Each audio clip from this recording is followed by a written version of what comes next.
Hi, I'm Andrew Brown, and we're here today at the Business and Leadership Conference 2023 for the Joseph Business School. I have an opportunity to meet Mr. Reginald Forbes, and so I want to talk to him a little bit today about diamonds. You know, they said diamonds are a girl's best friend, so let's find out more about that. Reginald. Yes. Good afternoon. How are you doing? Good afternoon, man? Andrew. Good to see you. Good to be here. So Reginald, is this your first time at the Business and Leadership Conference? No, I've attended before. Awesome. So how has everything been in terms of your business and, you know, the diamonds and the just the people, you know, enthusiasm about it? The response has been fantastic, and you know, as long as there are women on the planet, someone's going to be buying diamonds. Well, let's talk a little bit about the diamonds, Reggie. So listen, how long have you been in the diamond business? I've been in the diamond business now for 30 years. Really? Yeah. You know, that's a unique field because you don't get a chance to see a lot of African American jewelers, especially in the diamond business. How did you get started? I actually got started by accident. I was going into a jewelry store to get my watch battery replaced. Okay. And at the time I wasn't working, and I asked them, where can you make the most money at? And they said, well, in the jewelry department. And they signed me up, and that's how it started. Outstanding, outstanding. So now, how long have you been in the business? 30 years. 30 years, consistently. Consistent. Wow. So let's talk a little bit about diamonds. So what are the things, you know, you hear the commercials, you see the TV shows, especially around the holidays, right? And now the spring's coming up, it's time for weddings and things of this nature. But what is the most important thing that people need to consider when purchasing a diamond? Well, I think the most important thing is to know exactly what it is that you want, Okay. and what you're looking at. Okay. Those are some of the most important things, because a lot of times people don't know exactly what it is they're looking at. Sometimes they just look at a price, Okay. and they think, oh, I like that price, I'm going to get that diamond. Okay. So that's really not the way to shop for a diamond. The best way to shop is to know exactly what it is that you want. And so this requires some research, maybe a consultation, talking with someone who knows more about diamonds than they do, because it's a very sophisticated industry. You know, it's interesting as you talked about knowing people who really know about diamonds, because you know you have the retail markets, right? And then as yourself, you're an independent jeweler, right? And so tell me the difference between the retail market and yourself. Well, primarily the difference is that retail, of course, and I don't want to mention any Absolutely. brand names, We want to do that. but the markups are higher. Okay. And then the quality, unfortunately, a lot of times the quality is lower. So you're paying premium prices for a lower quality gemstone. Okay. Now, but as an independent, you know, now you're in the business of diamonds, but you have a certification? Absolutely. Okay. So I'm a graduate of the Gemological Institute of America. Okay. GIA for sure. I'm also a member of the National Association of Jewelry Appraisers. So I'm a gemologist, and I'm also an appraiser, and I'm also a jeweler. Oh, awesome. So you got three specialties. Yes. Wow. So that's a really great trait. So let's talk a little bit more about the diamonds, because you said people are not really informed about the diamonds. Now, you know, we hear about the 4 C's, right? But what does that really mean, 4 C's? Well, the 4 C's just basically means that diamonds are priced, and ultimately how they look are based on 4 factors, which are color, cut, clarity, and carat weight. Okay. And so the color of the diamond is something that you can actually see, depending upon if the color is high or if it's low. Okay. And then clarity simply means how clear the diamond is, inside and out. Okay. When all diamonds are originally formed in the earth, they all have a fingerprint or a birthmark. Okay. Depending upon how many fingerprints or birthmarks there are, either inside of a diamond or outside of a diamond, will determine how clear the diamond is, hence the word clarity. Okay. Carat weight simply means how much the diamond weighs. Not necessarily the size, it means the actual weight of the diamond. Okay.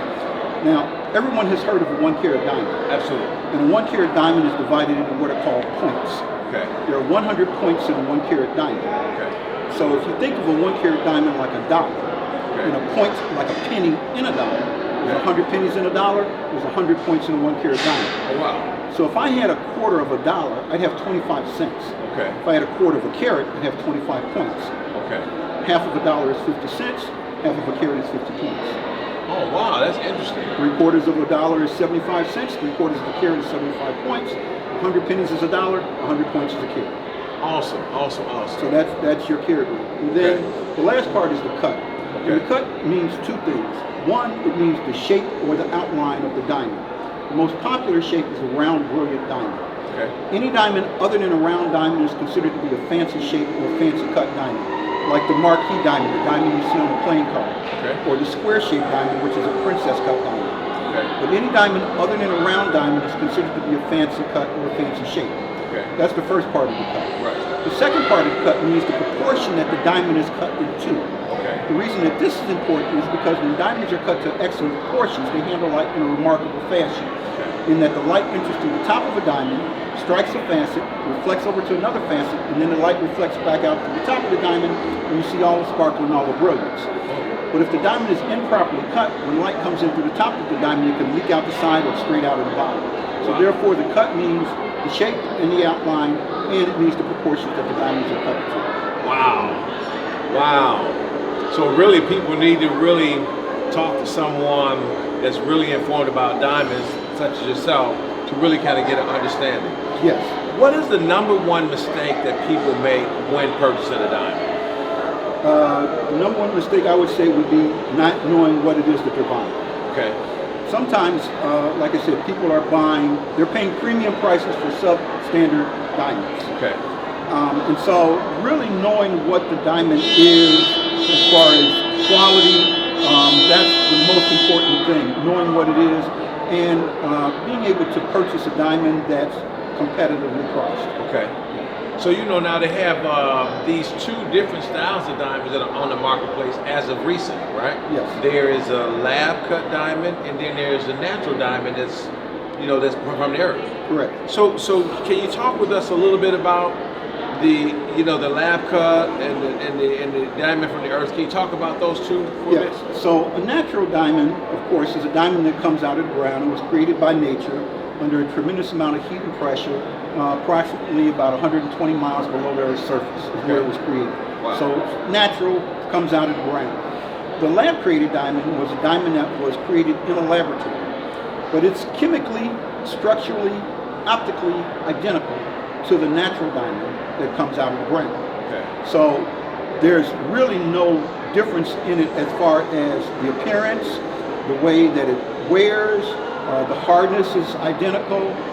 All of those things are identical, except a lab-created diamond can be created in a matter of weeks or months, whereas a natural diamond takes approximately 2.5 billion years for nature to produce a natural diamond. Absolutely. So there lies the price point. There lies the price point. Exactly. Okay. So actually, when you really this is for my guys and my girls. Mm-hmm. So when you really consider getting a diamond, it's better to just kind of go the long game and do some research than to try to do the short game and be something quick because you're gonna have two different takeaways, right? Yeah, that happens a lot of times. As I mentioned, I'm also an appraiser. So sometimes people will come to me after they made their purchase. Okay. And then they want an appraisal on whatever the item was. Right. And then I have to give them the news of what it is that they actually bought. Okay. Sometimes they're not happy with the news, but that's because they didn't research it and do their homework. Wow. But as far as my part in the industry is to uphold the integrity of the industry, as well as to inform the consumer as to what it is they're buying. Awesome. Well, listen, Reggie, I've enjoyed talking with you today. Tell us how we can reach you, right? How can we reach you? Phone number, company, email address. How can we reach you? You can reach me at ForbesGemChicago.com. My phone number is area code 773-790-9864. I do work by appointment only. Sometimes I'm booked quite far in advance, but that's the best way to contact me. All right, well, Reggie, I want to say thank you so much. It's been an honor and a pleasure. Have a good one, man, and great diamond. Thank you so much, Andrew. Thank you.